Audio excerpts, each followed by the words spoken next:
amiga oscuridad, otra vez quisiera hablar, porque he tenido nuevamente una visión que suavemente iba cambiando mi manera de pensar.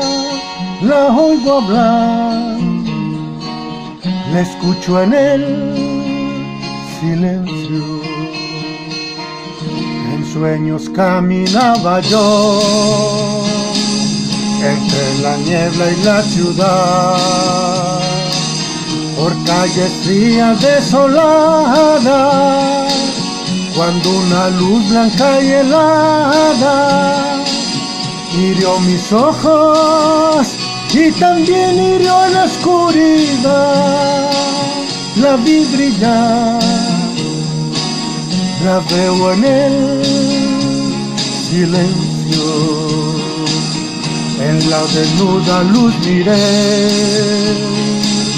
de 1000 personas, tal vez más, gente que hablaba sin poder hablar, gente que oía sin poder oír, y un sonido que los envolvía sin piedad.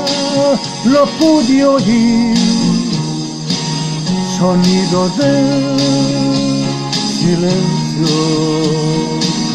Entonces yo les quise hablar, entonces los quise ayudar, quise sentirlos como hermanos, quise tomarlos de la mano, pero no podían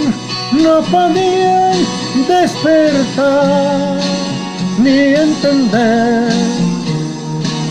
De un día en el silencio se arrodillaban a rezar, aquella luz era su Dios.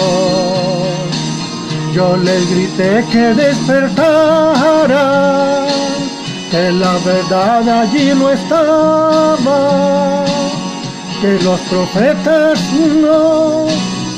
no son luces de neón, y que Dios siempre habla en el silencio.